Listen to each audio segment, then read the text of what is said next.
I'd like to call this meeting of July 29th, 2008 of the Santa Barbara City Council Ordinance Committee to order. The item today is revisions to the inclusionary housing ordinance. Mr. Falstich, whenever you are ready. Mr. Chair, I'm not ready quite yet because we're trying to get the overhead working, but we can probably do it without the overhead. There aren't a lot of people in the... We're not newbies. You can do it without an overhead. That's right. Okay, good.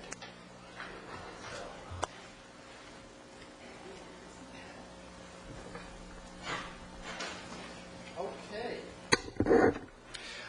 I'm Stephen Falstich. I'm the Housing Program Supervisor for the city, and the item before you today concerns possible changes to the city's inclusionary housing ordinance.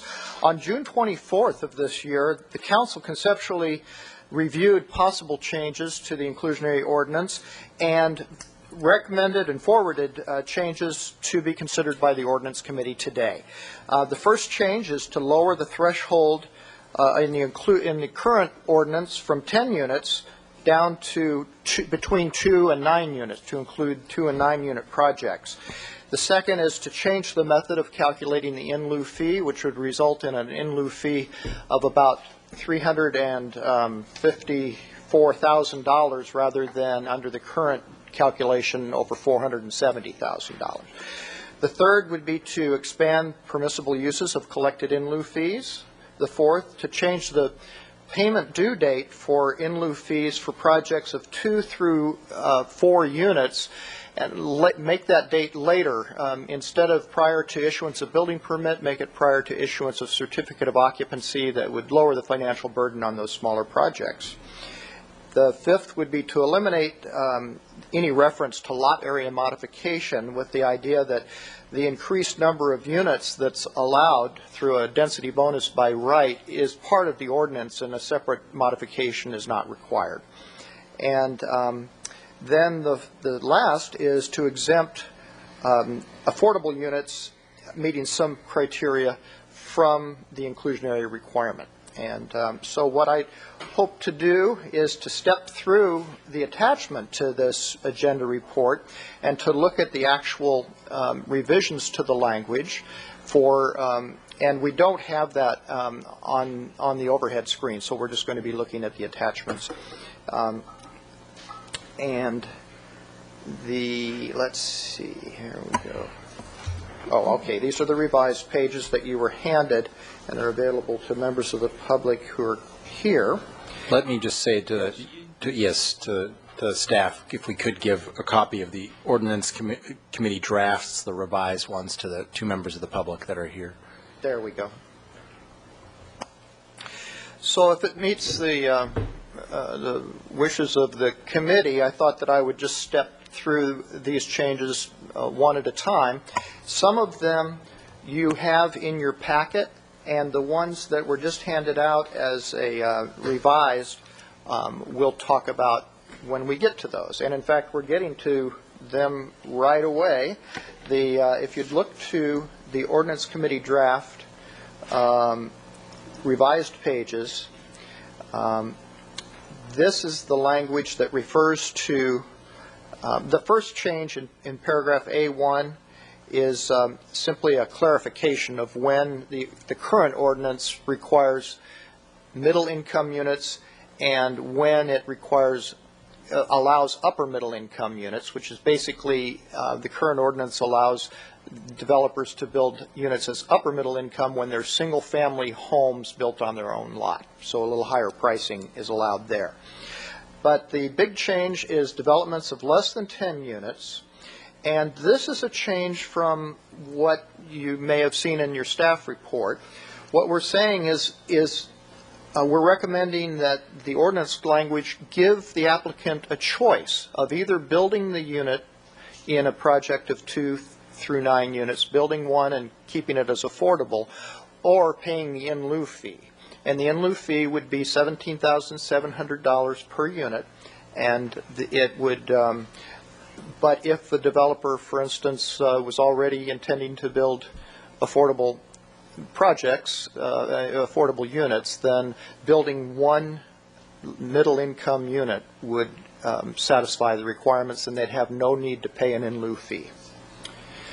And then this, at the bottom, subdivisions of less than 10 parcels, basically it's for dry lot subdivisions where you're dividing the land but not building the units right away. This has a similar application where there'd be a requirement to pay the in lieu fee or set aside one of the lots for a middle income. Let's see what's next.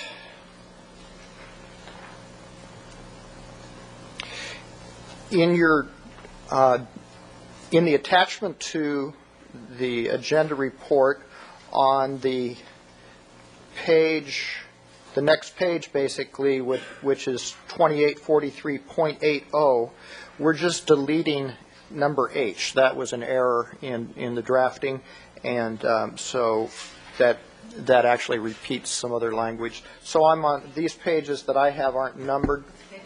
Is it page 5? Thanks. So it's page 5, paragraph H, then. We're just striking that.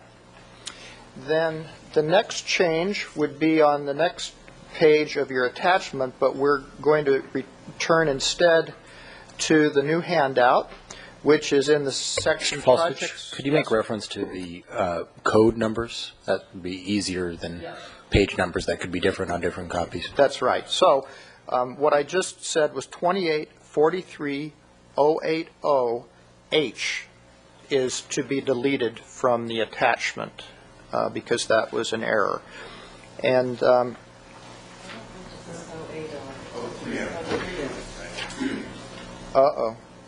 okay, I have one. Yeah, you're right. It's 030, and mine is okay. So you're right, 030. So now we're going to 2843.040, and for that, please turn to the revised pages. And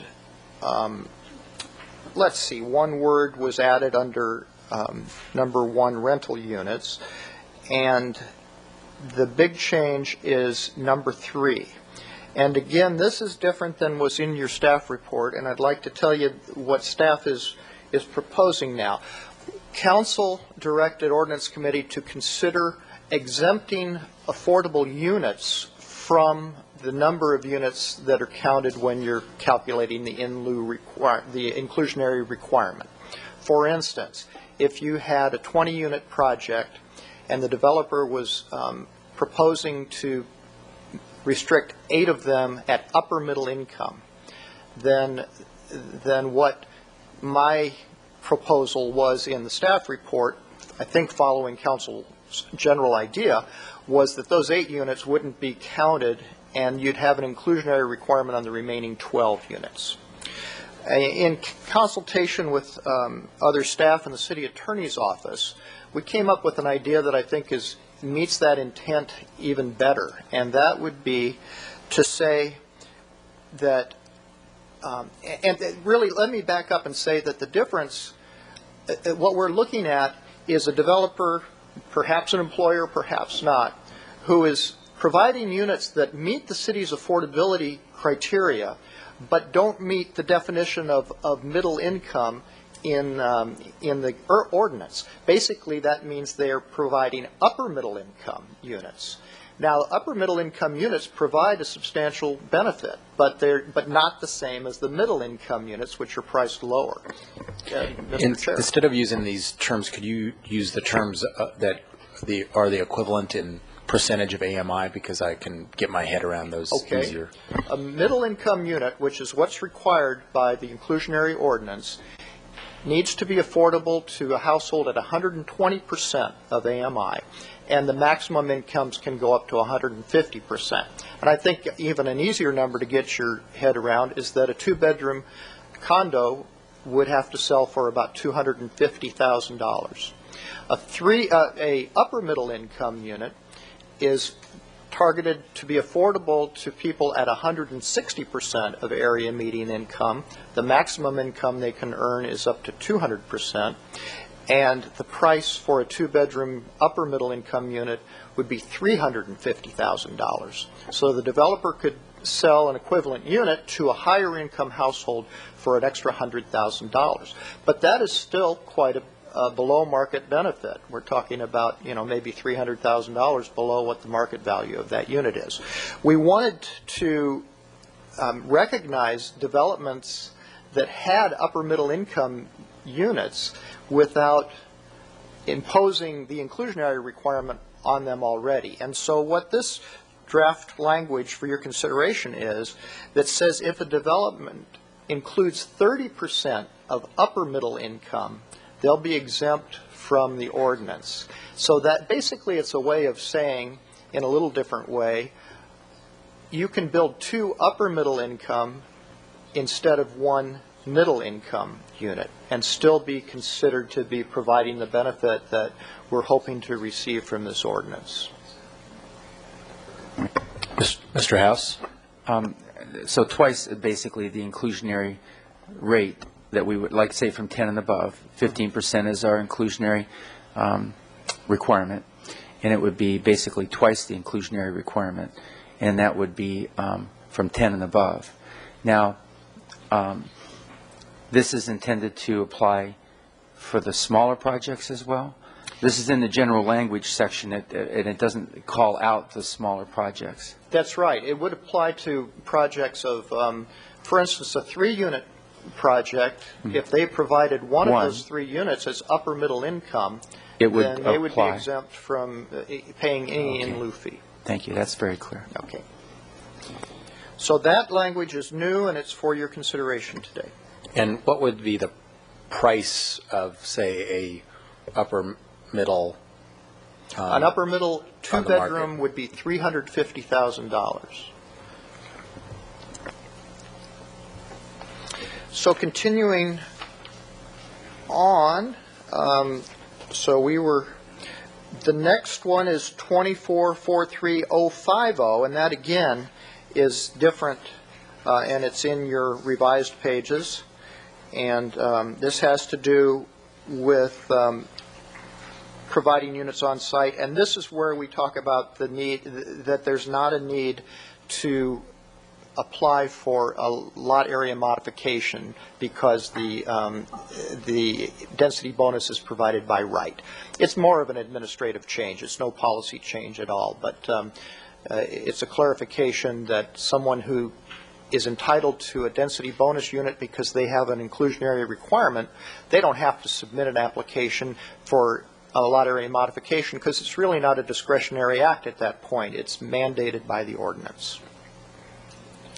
And that is all I have to say about the revised pages, but I'm going to continue on, I think, with maybe just 1 or 2 more changes.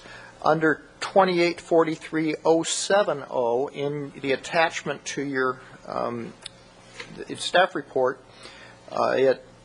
this is where the in lieu fee changes occur. And so it basically is talking about changing it so the in lieu fee will be $354,000 instead of $470,000 or something, but it doesn't use those numbers. It changes the formula for arriving at the fee number. I have one question there, Mr. Falstich, and maybe Mr. Wiley, you could help as well. We had a member of the public email about clarification that this would only essentially apply to new units. I think the example they used is whether they had an existing single-family dwelling on and they built, say, 2 new ones. Would the ordinance, as it's drafted, only apply to those 2 new ones, or would it be that there were 3-unit development? That's a very good question. It was a good point that was raised by the member of the public, and it's a policy decision. It really goes back to the first section that we talked about here on the first page of your revised pages, and under under A2, we're talking about for projects of 2 through 9 units. And what this says is that every unit needs to pay. If there's a subdivision, every unit needs to pay. What this clearly means is if you have a vacant lot that is zoned for 2 units, then, and you come in and develop those 2 units through the city's discretionary review process, you would have an in lieu fee for 2 units. That would be $17,700 for each unit, or over $35,000. The member of the public was arguing, well, you could build 1 unit there and not be subject to this ordinance and pay no fee. But as soon as you build that 2nd unit, you're paying a $35,000 in lieu fee, and that's almost like $35,000 a unit for a 2 unit, for that 2nd unit. His argument was, for a 9 unit project, you would pay 9 times $35,000, but there are only 8 units that are actually above the non-discretionary. You could build 1 unit on that large lot, even no matter what its zoning was, without discretionary review or whatever. So I guess it comes down to the intent, and I understand. If the committee and council wanted to minimize the impact on the small developments or any development between 2 and 9 units, you could exempt the first unit and say that the in lieu fee applies to the number of new units, the number of units in the project minus 1, because that unit was already entitled, let's say. And I hope I think I'm accurately representing the argument from this member. So it would just take a little additional sentence at the end of that 030A1 to say that you're exempting. Yeah. But if the unit was pre-existing, it would not be in the calculation. So no, if it would. Yeah. That's If I his can point clarify. as well. Yes. When we developed this ordinance, excuse me, Betty, we city planner, for the projects of 10 or more, and if you look at the different projects that we've seen, many of the sites would have already had 1 or 2 units on the property, and it was a redevelopment of the property, and it is a 10-unit project. We never netted out to determine, let's say someone had 2 units on a site and then they came in with a 10-unit project, they wouldn't be below the inclusionary threshold. So the way the ordinance operates now for projects of 10 or more, it's the project of 10 new units. There's no netting out. Now that this revision is proposing to apply inclusionary to smaller projects, I think the member of the public is saying, think about how that impact is magnified on the smaller project. So it really is, I think, a new policy decision. I wouldn't recommend considering changing the net equation regarding the 10 or more. That's the ordinance as it is now, and it's projects of 10 or more. And so if the council or ordinance committee wanted to consider it, the recommendation would be consider it for smaller projects. I think the example that Mr. Falstich said is, if someone owns a vacant piece of land and they're proposing to build 3, they wouldn't have any netting necessarily, or would they? Because I think out of fairness, a vacant landowner that's going to build 3, to me, is not necessarily a lot different than someone who owns a site where there happens to be 1 existing now. So from a staff standpoint, I think in developing this ordinance and the discussions that have occurred, having the inclusionary fee be a 5% number was already in recognition that it would be a much smaller percentage applying to the small unit development. But again, with this public input, you may want to consider adjusting the determination and allowing for a netting of 1 unit. But if you do, I would recommend that it not be based on being vacant or already with 1, because that seems unfair.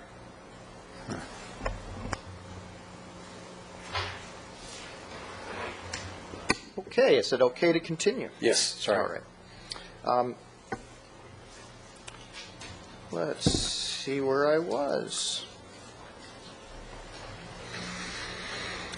Oh, also we talked about timing of the payment of the in lieu fee. That was that's covered in your attachment of 2843070E. And then there's lots of pages that don't have any changes, and then the very last change would be in the last page of the attachment to your packet, which is 2843130, and that expands the uses, allowable uses for the inclusionary fee, as you've discussed. I want to step back to the staff report just briefly and look again on the first page, changes considered by council. Number 1, lower the threshold from 10 or more units to 2 or more units. And this says in the second paragraph, housing projects of 2 through 9 units that are sponsored by local employers and offered only to their employees would be exempt from the ordinance, provided that the income for eligible employees is limited to less than 200% of area median income.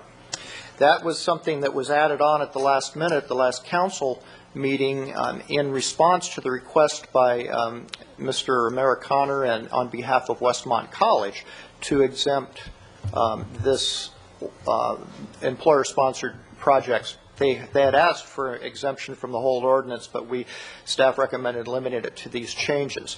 In further thought, after discussion with the city attorney's office, the staff recommendation at this point is that we don't include this language in the ordinance at this point, because we really don't have enough to define employer-sponsored units, what is meant by targeted to under 200%. I mean, there's unanswered questions that get technical. Do we want any price limits on this? That sort of thing. You'll be hearing, I believe, from Mr. Amerikaner on behalf of Westmont with a package of changes that he hopes, and it's staff's feeling that that the inclusionary ordinance revisions now is not the best place to address that, but we can respond to that after his presentation as well. So that concludes my presentation. I think Mr. Wiley may have may wish to discuss the last page or pages of the handout. Mr. Wiley. Mr. Chair, members of the committee, the City Attorney's Office has suggested a couple of changes to the draft. The last page of the revised page is page 4, contains a new section, a new proposed section of the ordinance that would amend the city's general modification code section. That's 2892.110. And this is really just to sort of have this section be consistent with the inclusionary ordinance. The inclusionary ordinance, even the original 2004 ordinance, anticipated lot area modifications for upper middle income units. And the existing language of this section, which don't know, it's I would say about 20 years old, even predated the concept of upper middle income units. So we would revise this subsection A2 to simply reference the city's affordable housing policies and procedures.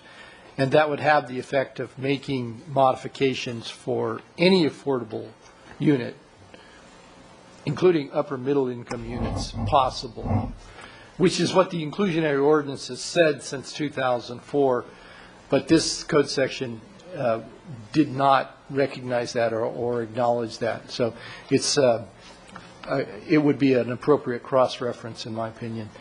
Mr. Wiley, could I yes. add a comment there? Sure. This would also be very helpful on a project that we just have been working on the last couple of weeks. It meets state bonus density law, and the staff had accepted an application, had it scheduled and noticed. It's even on the staff hearing officer's agenda for tomorrow. And it doesn't require a modification because the state bonus density law also preempts it. So deleting these references or these terms, very low, low, moderate, and referring to the handbook would be very helpful. I think we could have avoided bringing this person all the way up to a hearing when we just have now figured out they don't even need that hearing. So it's helpful in administrative practice quite a bit. Thank you. I just wanted to add that. No. And the last thing I had is the last page of the ordinance included in your package. And this is actually a pretty substantive issue that we hadn't talked about previously, but we almost always have to get to at some point with a zoning ordinance amendment. And that's the implementation of the ordinance. How will this ordinance impact existing applications? You know, the pipeline projects, if you will. How do you want to impact those? For example, what was it, 2 weeks ago, we had an appeal on Coast Village Road, and the question came up, how would the proposed amendments to the inclusionary ordinance under consideration, or should those amendments impact that project? And that was just, that question came up because you had that appeal. But we've got other projects out there in the pipeline. And so this raises the question, how do you want to, or do you want to apply this ordinance to pipeline projects? And, you know, I say pipeline projects like it's a real clear thing, and it's not. And that's part of what, you've got two alternatives here. There are probably 2 or 3 other alternatives we could have come up with. So to walk through those quickly, the first section 2 says that these amendments apply to all residential projects or residential parcel subdivisions, and there's a typo here, unfortunately, for which a tentative map has not been approved by the City Planning Commission.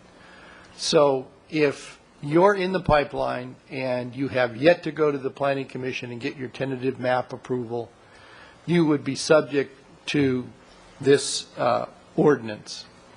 If you have received your tentative map approval, you would not be subject, even though you might have to prepare your final map and get that approved by the City Council.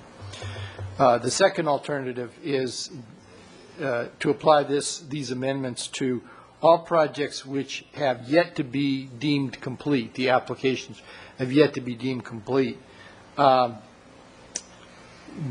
That's a pretty narrow application or retroactivity, if you will, because, you know, this is keyed off the adoption date.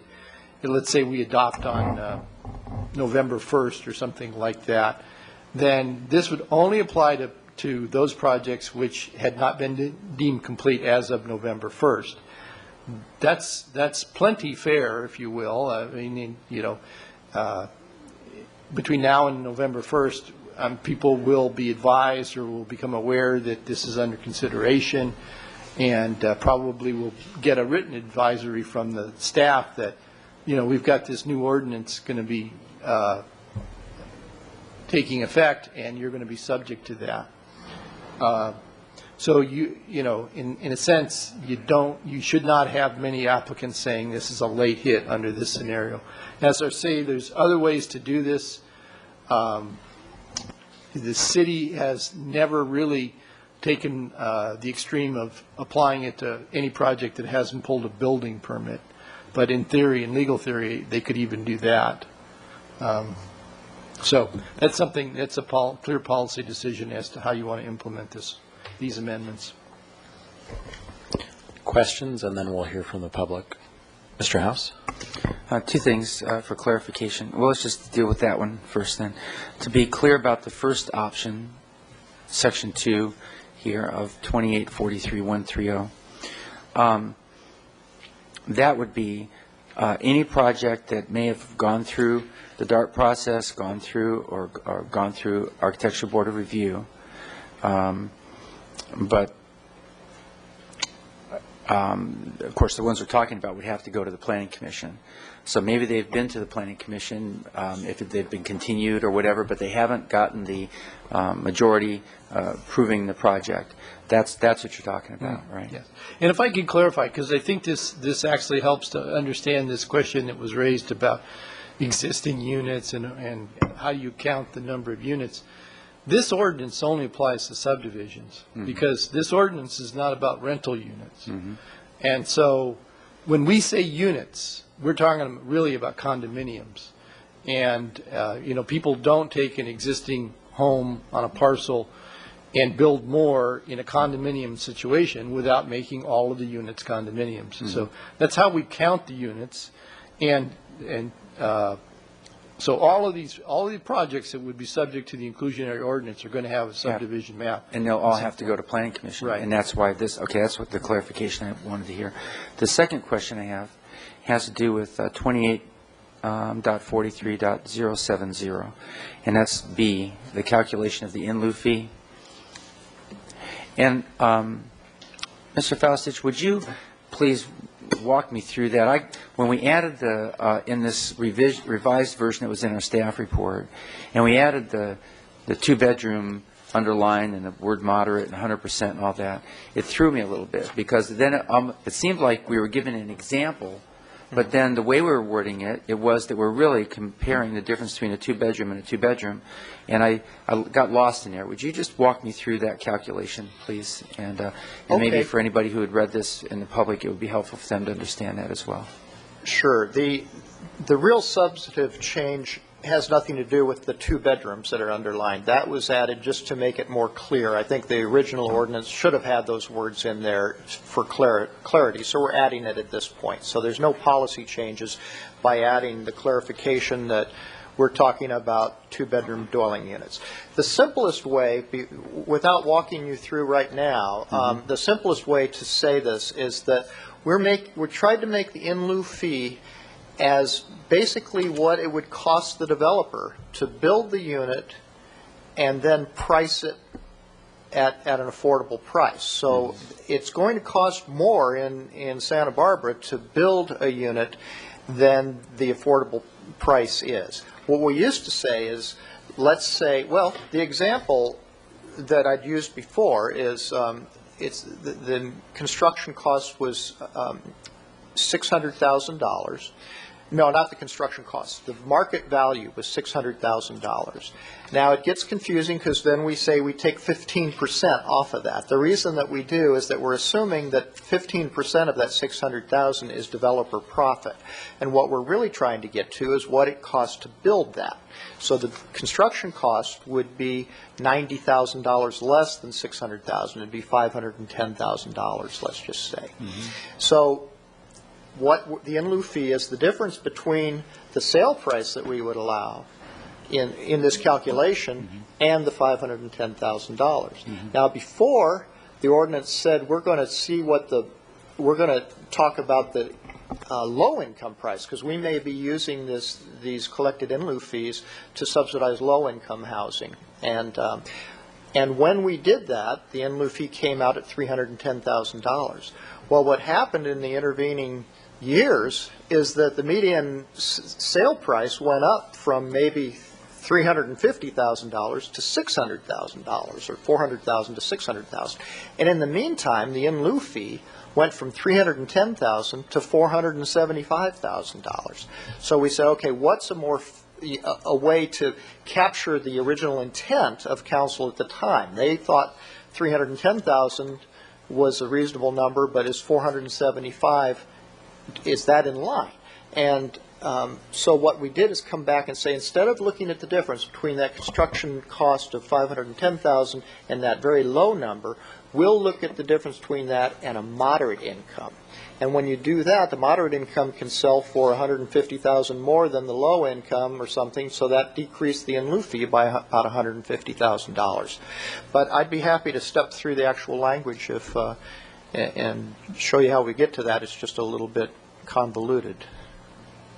I think I get it now. So, but to get the number, we're not comparing a one-bedroom to a three-bedroom or something. You've identified what we're using as a baseline, basically, for the calculation. We're comparing the cost of a two-bedroom condo to a two-bedroom condo. Exactly. And you're one at market and one at moderate. That's right. And that's the difference that we're trying to achieve with the in lieu fee. That's right. And that isn't a change in policy. It's just a clarification of the intent. And the target income for this calculation shall be, instead of 70% of area median, it would be 100%, because that's what the moderate is. That's right. That's doing what Mr. Williams had asked you to do a few minutes ago, put it in terms of percentage of area median income. That's correct. Okay. All right, very good. Thank you. I understand it now. Thank you. Mr. Francisco. Thank you, Mr. Chairman. Mr. Falstich, at the council meeting, one of the things that we asked for was some statistics on these very small developments, the 2, 3, 4 units. What we wanted to get a sense of was how many of these are, the owner of the existing property adding on some units to generate income for retirement. Those kinds of, the classic mom and pop developers as opposed to professional developers who make their livelihood from development projects. And I was just wondering if you've yet been able to gather any numbers on that. Councilmember Francisco, I'm sorry that we haven't. Part of it is that it's a daunting task. That doesn't mean that staff doesn't do daunting tasks, but when we get applications, the only way to determine that, we don't ask how many units have you developed and are you an owner occupant, and that's really not germane to processing the application. So what it would involve, I believe, is going back to applicants and asking them to provide that information. I see. And so that's still something we can do prior to going to council, but it may be a fairly daunting task. Okay. But perhaps, the request to avoid counting that first unit would be a better protection for the mom and pops as just an input from a policy standpoint. Okay. Thank you.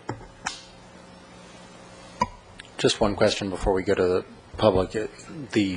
Just because I see in the language the phrase new construction often, but that also, new construction also applies to condominium conversions, correct?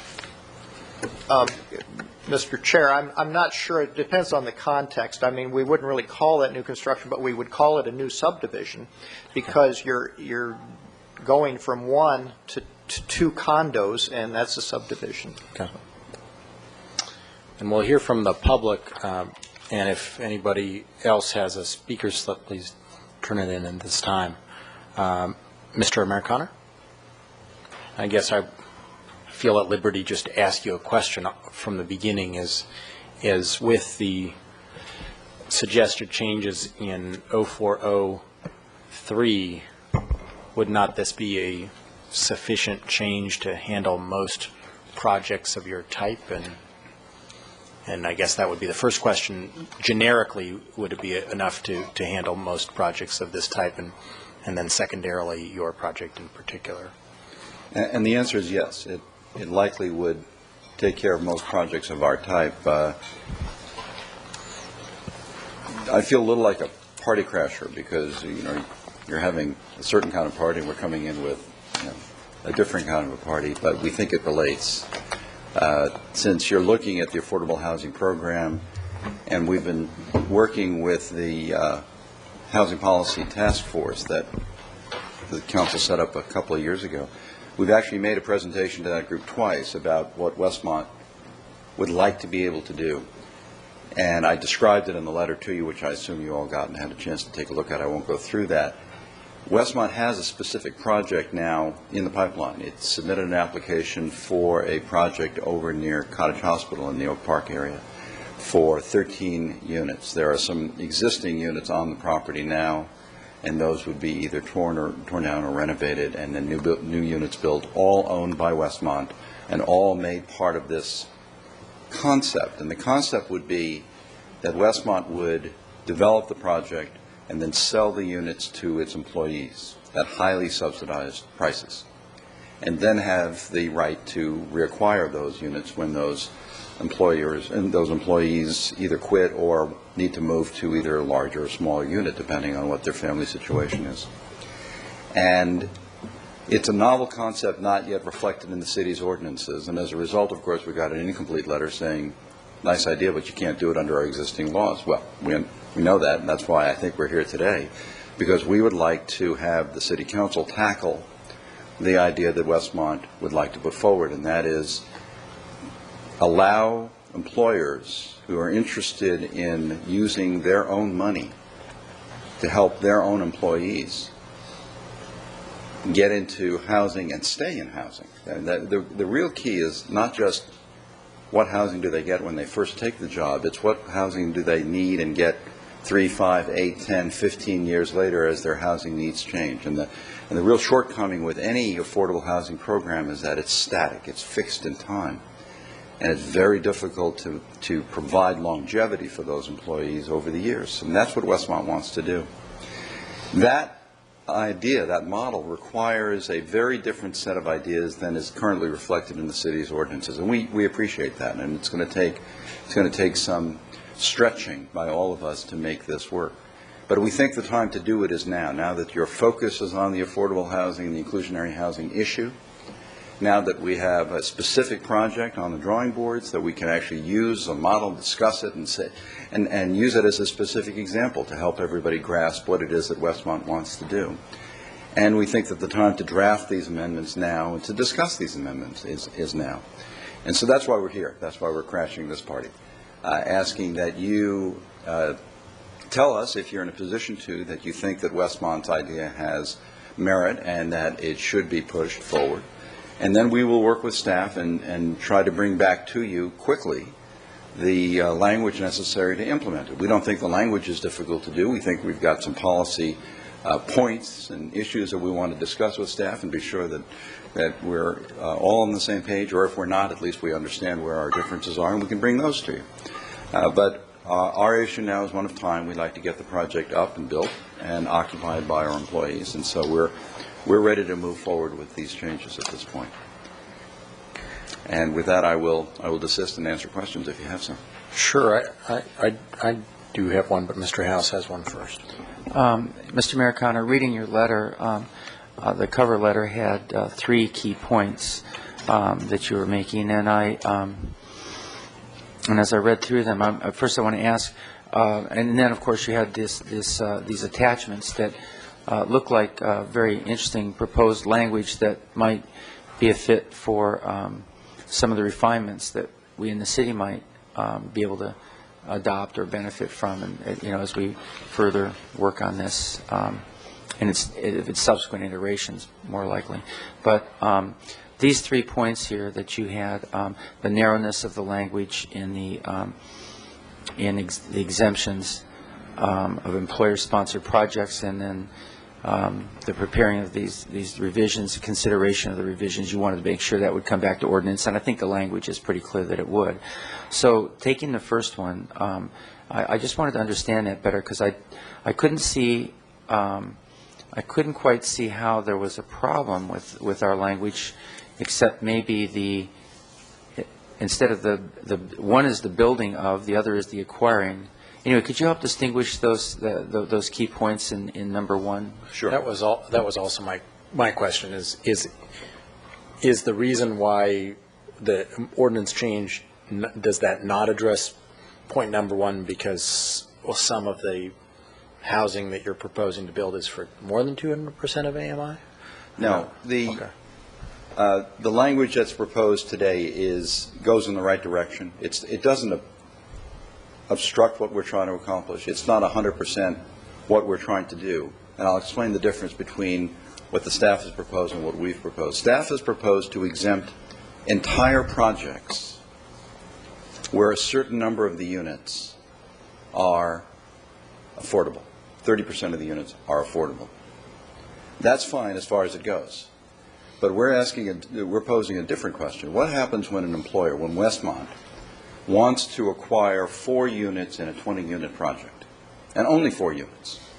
Private developers building 20 condos. Westmont wants to buy 4 of them for its employees. Our suggestion is that those 4 units should not count in the calculation the city makes about what the inclusionary requirement is, because those are 4 less market rate units to subsidize the inclusionary units. So instead of saying we're going to calculate the 15% requirement on 20, we'll calculate it on 16.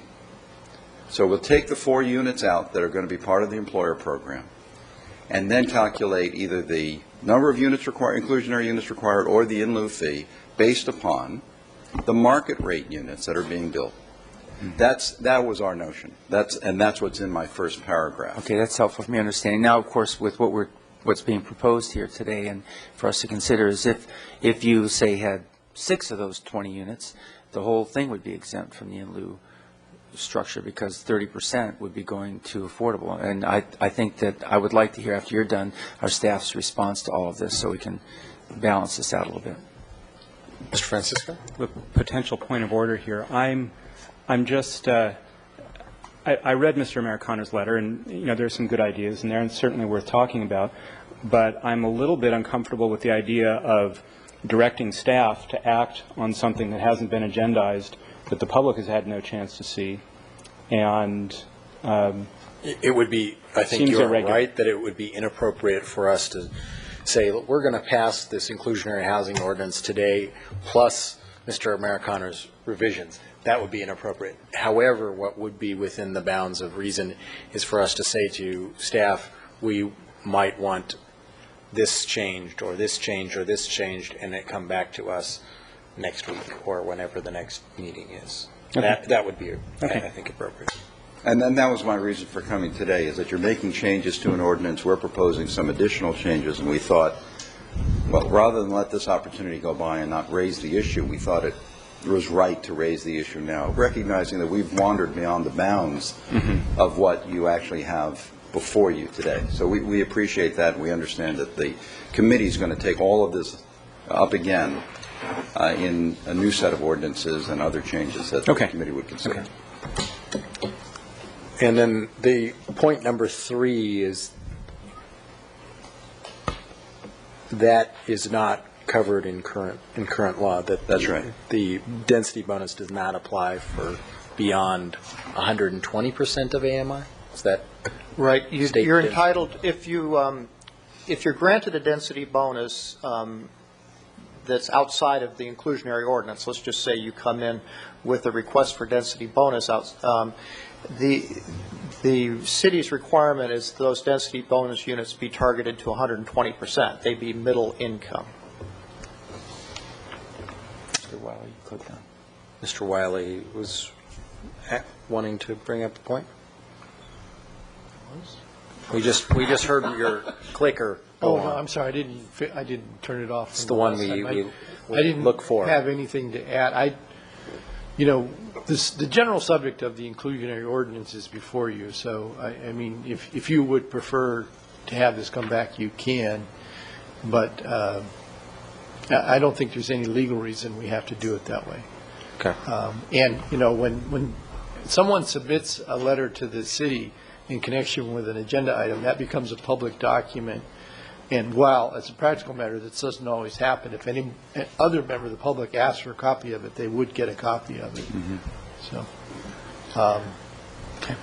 just as long as I'm talking, on this point of Mr. Americano is making, if I understand the disagreement, if you will, with the staff position right now, he talks about a 20-unit project where maybe with some prearrangement, Westmont acquires 4 of the 20. So do you count, does that project take 15% of 20 or 15% of 16? To me, I think the question is, when he says that Westmont acquires 4 of the 20, what does that mean? Is Westmont going to impose a affordability covenant that is fully consistent, that is the standard city affordability covenant? And I have to assume that he means no, because if that were the case, they would have, 4 out of 20 is Right. is So 20. 20%. Yeah, they would be satisfying the inclusionary requirement. So, Well, maybe The answer is actually yes, but. oh, So, often called a no. it would be the same covenant but different prices. The idea is that you still have affordable units, but that the way you determine who lives in those units and the criteria, the economic criteria, would be different. Because what an employer is trying to accomplish in its program and what the city is trying to accomplish in its affordable housing program they're really shooting at somewhat different targets. And so the programs are different. But it's the same mechanism. Yes, but. Well, I have a suggestion for staff along those lines, which would be simply to look at 0403 and enable a project to say there's a base amount of percentage, and they can satisfy that either through the middle income units or the upper middle income, but it seems to me the way that you've written it, it's one or the other. And if you write it in a manner where any percentage can be done with the middle income and any percentage can be done with the upper middle income, I think that meets what the Westmont model is needing. In that case, the 4 units would be equivalent to 2 inclusionary units and therefore satisfy part of the 20-unit project's inclusionary requirement. Does that Mr. Chair, may I, make sense to you? if I could ask Mr. Americaner to confirm my understanding or help me understand it correctly. In reading number 3, you're talking about revising the city's density bonus ordinance to say that density bonuses are available for employer housing programs which are targeted to employees earning up to 200% of AMI, whether or not they're first-time buyers, and that doesn't bother me at all whether or not they're first-time buyers. But using the phrase 200% of AMI in Mr. Americaner's use of it in his letter is very different than the city's definition of upper middle income. They're two different things. I think Mr. Americaner is talking about below market employee housing, but without price restrictions necessarily, without targeting it to 160% of AMI and allowing the incomes to go up to 200%. So it's much broader definition of below market than our more strict definition of upper middle income. And is that correct? That's correct. The Westmont model is designed to attract and keep employees, a very small portion of whom, or only a portion of whom, are upper middle income, lower income under the city's criteria. There are others who are not, and who Westmont would still like to retain. So you may have a professor earning at Westmont, I don't know, $105,000. Let's say they're two income earners, and between them they're earning $180,000. That doesn't qualify for that size house, that size household under any of the city's criteria. But that is part of the workforce that Westmont very much wants to keep, and that can't afford to live in Santa Barbara, because at $180,000 you can't afford to buy a median-priced house here. So Westmont would buy a condominium that would cost on the market, I don't know, $800,000, would subsidize it down to $500,000 or $450,000 so that that couple could buy it. And it would impose a covenant on that unit so that it would remain at that price level for forever, for the same period of time that the city's covenant imposed it on other units, on affordable units. The difference being that, number one, the income levels are higher than they are under the city's program, and number two, when that couple needs to move out of that unit because it's not big enough for them anymore, or it's too big for them, Westmont would retain the ability to move that couple around within their population of units that they have under their control. That's the key difference, is that instead of the city being in the driver's seat with respect to who occupies what unit, it's the employer. But the employer is not making any money on these units. In fact, the employer is sinking its own capital into these units and leaving it in there with no hope of any return in the future, because those units can never come back out onto the market. They're going to remain affordable in perpetuity. So it is a long-term investment by Westmont, by an employer, for this purpose. But Steve's fundamental understanding is correct about what we're shooting for here. So my question is, instead of exempting all of the units in your point one, what would be wrong with having them in the 2-to-1 ratio, meaning that 4 of your upper middle income units would be equivalent to 2 middle income units to fulfill a percentage of their inclusionary requirement? It wouldn't be everything you're asking for, No, I but it would meet it would meet partway the spirit of enabling that.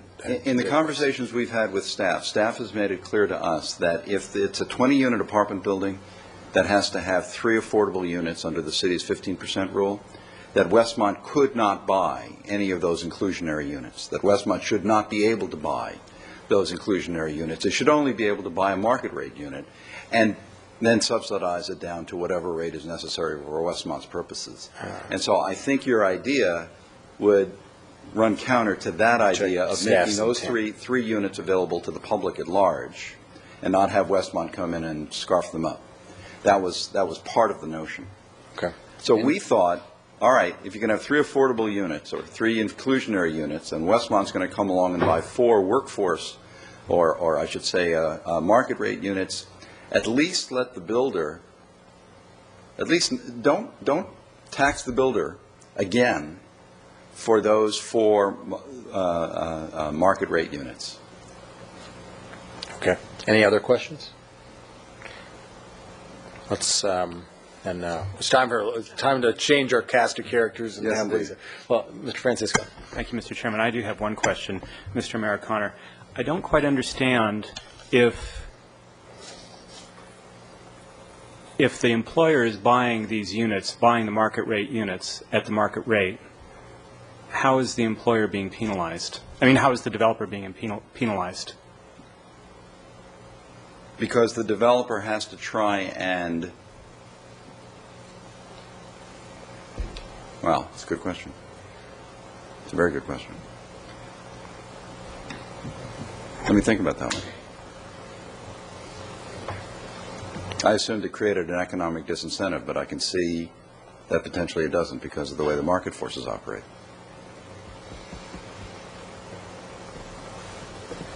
How about Okay. Lisa? Great. Thank you. Thank you. Good afternoon. I'm Lisa Plama with Piker Group Architects. And while I'm working on the Westmont project, I'm not going to talk to you about that. I think Steve's handled that very effectively. I actually just wanted to make some general comments on the program overall. I think most of the changes are good, and I support those. There's a couple that I am a little bit concerned about, and I've made comments at the Policy Steering Committee. I made comments at the council when it originally came to council for direction back to the Ordinance Committee. I haven't been at every Ordinance Committee meeting, and I apologize for that. But I did want to note that I thought that projects that are smaller than 5 units are just so small that it's very, very difficult for them to bear the burden of paying a fee. And I know that we're trying to encourage people to build additional units perhaps on their property. Maybe they have a single house and they want to put 2 additional units on it or 3 additional units on it. I would hate to see them discouraged from doing that because those provide needed housing in the community. And then I think the objective of doing that, it's bringing down the threshold to 2 units, is really to create additional funding for other affordable housing projects, whether they be workforce projects or moderate projects or low and very low income projects. But you're spreading the burden over a very few number of projects, and you don't raise a lot of money that way. So one of the thoughts that I've heard over the years, and I advocate now, and I think it's even something that's in the Plan Santa Barbara update, is considering real estate transfer tax that's higher than $25. So that way, every time a house is sold, there's some money that gets contributed to the provision of affordable housing in our community. And usually at that time those units are sold, a lot of times in this community, there's a great gain that an owner makes when they're selling their unit. So that the payment of a transfer tax at that time is a lot less painful than for people trying to add a few units to their current site. So that's one of the things that I would recommend and strongly recommend that you consider that. And I know I've made these comments and staff and I don't agree on that point, but I think it's important to create incentives for small projects to go forward. So with that, conclude my comments. Comments from committee members, and just to let you know, I'm going to hopefully cut us off in about 15 minutes. One note I'll make just in the initial to sort of defend staff and why this whole small unit thing as a really difficult balance is that what fundamentally does not work about the inclusionary housing ordinance right now is that it incentivizes people to build less units than is appropriate on their lot. Because you can, if you build under 10 units, you can get out of it. If there's any point where you can get out of it completely, it continues to provide an incentive to put fewer units. That's why this is a really tough nut to crack. I mean, that we don't want the mom pops to be hurt, but at the same time, we don't want everyone to be to have the incentive to do fewer units than is appropriate for the lot. Do I have comments from the committee members? Mr. House? All right, well, there's a couple things just to say. I think that the shift down to the 5% was the main accommodation for the smaller units that we've been making, and I think that's appropriate. I am I'd like to hear my committee members' take on this suggestion about the exempting the first unit. My biggest concern is just moving from a single. Of course, these would be in multifamily zones, wouldn't they? If you're going from one to a single home to a duplex, and I'm a little concerned about that. About the when you start to average it out over the numbers of units, and you just have 2 units, just adding 1, and you've got the impact fee for 2. That's $35,000 whatever dollars, $400 on top of everything. And I'm a little concerned about that ratio. And I think the suggestion we had by Mr. Burnsworth, who sent an email to us, was helpful in my understanding how that could be an impact I really wasn't hoping to put on to that very, very small development. But I want to hear other comments from my colleagues here before I fully come down on that.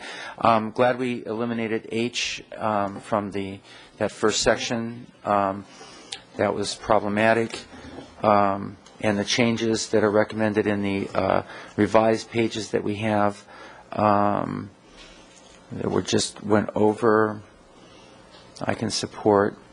I like I understand the 30%, let's see, this is 2843040, A3, upper middle income projects, and I think the twice inclusionary, or the 30%, is appropriate,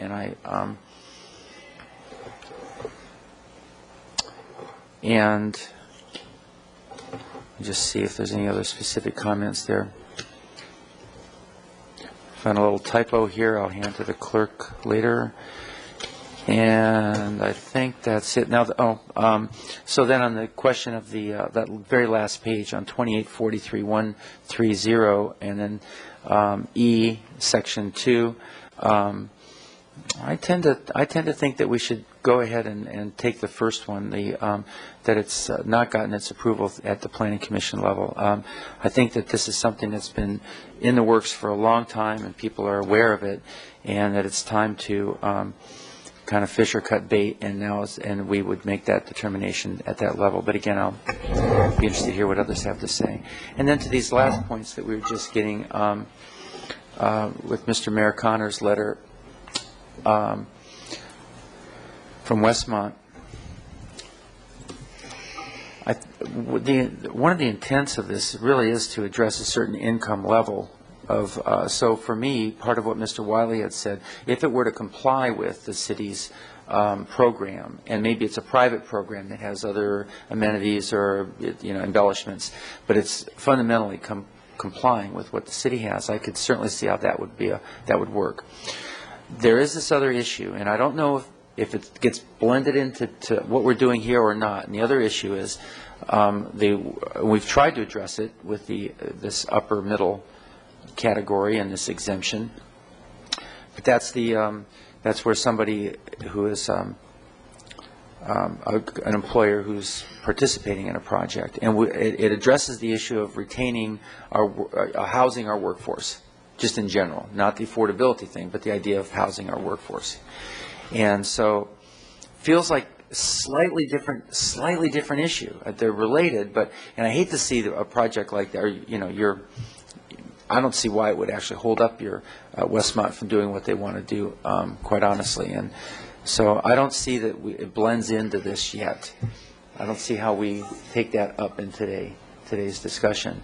Although I'm definitely sensitive to the concern, and we want to encourage, I think we want to encourage employers to provide housing for their workers if at all possible. I don't see any reason why we should discourage that. So I don't see that what we're doing discourages that. We do have a program, especially if it would apply to their workers that would fit into that upper middle income, and if they could put together a package that would provide homes for those workers, that would be consistent with the city's program, and they could fall right into this very nicely. Anyway, that's as much as I can put together right now. Mr. Chair, I'm sorry for the interruption. I just wanted to provide one more point on the implementation, those two scenarios, just to share with you. Staff has been putting in advisory and applicant letters. We, of course, couldn't tell people what the new ordinance would be, if there would be a new ordinance, and how it would apply. So it's been a general advisory, but I did want to let you know that the way it's worded and what applicants think is that if they get deemed complete, that it wouldn't apply. Now, we didn't tell them that because we couldn't, but I just wanted you to know that I think most of the applicants going through the process now are generally of the feeling that, oh, it's probably $17,500, and if I'm deemed complete, I won't need to pay it. That's just the general Of course, understanding. that's what they would choose. Yeah, and so I'm not just saying that to preclude you having a different recommendation or different action. I just wanted to share that that's probably what most people are thinking. That's Mr. all. Chair, if I may, that's based on, but the language that we have here is not based on today's date. It's based on the date that the ordinance goes into effect, right? Which will not be next week or a couple weeks. It'll be some time from now. So it's not like, I guess I'm sort of thinking, I appreciate that. We're actually talking about possibly October or some period of time from now that'll give people even more time to be apprised that this is coming. Mr. Francisco? Thank you, Mr. Chairman. I want to speak to the point that you brought up about the reason for knocking this down to 2 units is to make sure that we don't distort behavior, because there's now, as the ordinance exists now, there's an incentive to build smaller projects. And the reality is, no matter what you do, whenever you impose price controls, which is what this is, you will distort behavior, no matter what. And so if this ordinance goes through, as it looks like it's going to, what will probably happen, and what has happened in other cities that have implemented this kind of ordinance, is overall construction will go down. It's inevitable, because you're imposing an extra cost. So no matter what you do, whenever you decide that a market, in this case the housing market, doesn't work and that you can do it better, you're going to distort behavior. And you're going to come up with an incredibly complex ordinance with sliding scales and percentages of this and that and exemptions for somebody and not for somebody else. That's why this is so complicated. And it's never going to get any easier. Today we got an email from a man who's a probation officer in Santa Barbara. Lives in Santa Barbara, has lived here for many years. His income isn't that high. He would qualify for one of these, but he owns his house. And his idea for his retirement is to build 2 more units on his lot.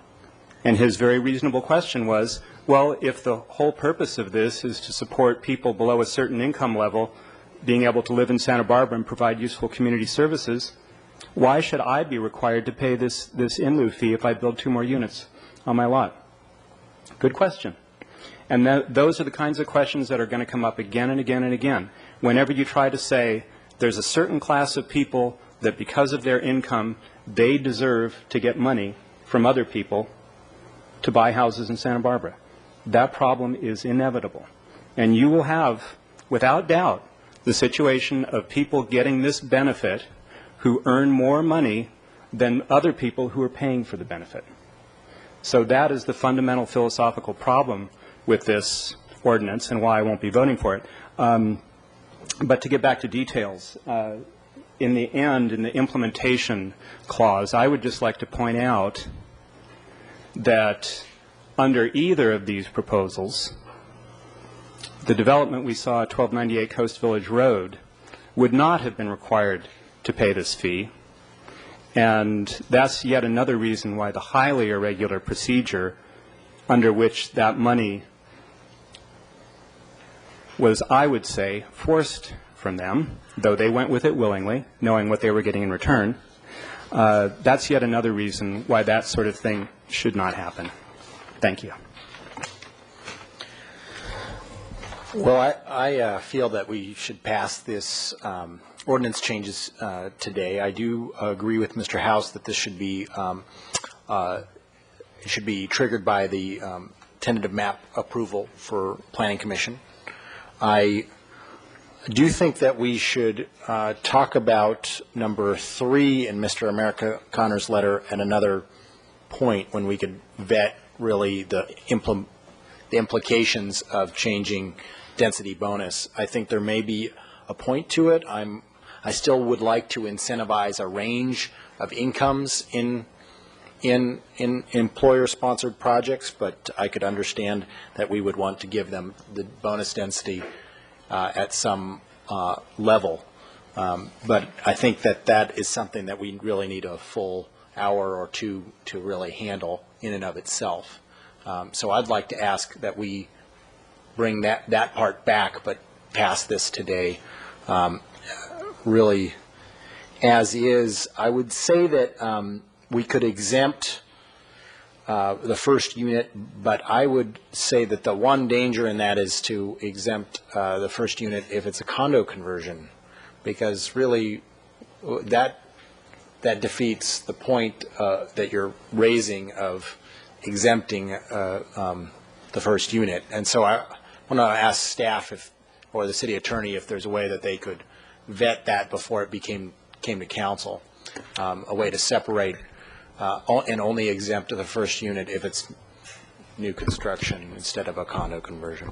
Mr. Chair, may one other way of looking at that is, and we'll certainly look at exempting them, the first unit, accepting condo conversions, but another thing is it's possible that you could exempt the first unit only in projects of 2, 3, or 4 units. So, because that's where the real impact is being felt. And on a larger, brand new, scrape the lot 8-unit condo project, that extra $17,000 is not nearly the impact as it would be on a 2, 3, or 4 unit project. And I think, Mr. Francisco, your point and the point of the probation officer is definitely something that we've been cognizant of, which is why we have made sure that there is delayed payment for the smaller projects, so that it's only until after those funds are available that they would need to be paid. Do any members of the committee have a motion? Mr. House. I was waiting for Mr. Francisco to make the motion. Thought I'd be waiting a long time. I got a feeling. Out of deference. That's right. Well, we've considered these revisions to the city's inclusionary housing ordinance, and I move that we refer the revised ordinance back to City Council for possible adoption. I appreciate the suggestion, Mr. Faustich. I think that is really the spirit of it. The omitting the first unit for 2, 3, and 4 unit developments would be my preference, so I'll include that as part of the motion. For new construction. For new construction. And let's see. I think I've covered. Is it clear to staff of the other revisions that came to us today in that letter or in the revised pages, along with the ones that were in our city staff report? Do you need me to go through each and every one of them, or do you feel that we've got that? I think we should just be explicit good about the implementation. Oh, yes, and then the implementation based on the first of the recommendations, which, without the typo, so it would say tentative map has not been approved, so that first one that we have in the staff report.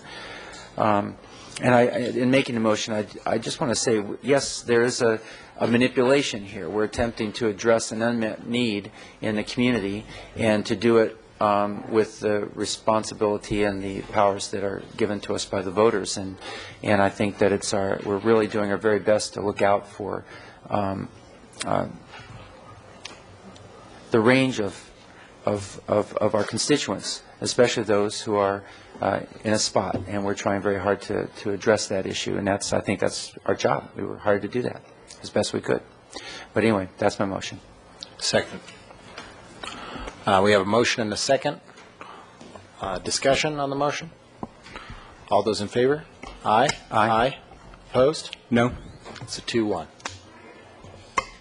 Mr. Chair, was there a consensus that we would come back to the No. ordinance committee with respect to the requests made by Mr. Americana? Oh, yeah, that would be useful.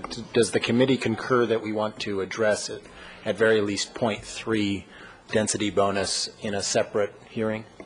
At least to look at it and what its implications are? I'm not ready to say, yes, this is a great idea yet, because I'd have to see, look, what would be realistic to continue to incentivize a range of incomes, but still enables employer housing to take place. I think some use of density bonus may be appropriate, but we have to really vet the implications of that. Well, I just have an interest. I mentioned it in the in employer sponsored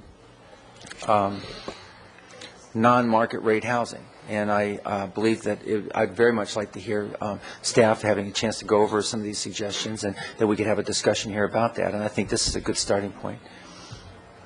Okay, so I think there is consensus on that, Mr. Wiley. Thank you.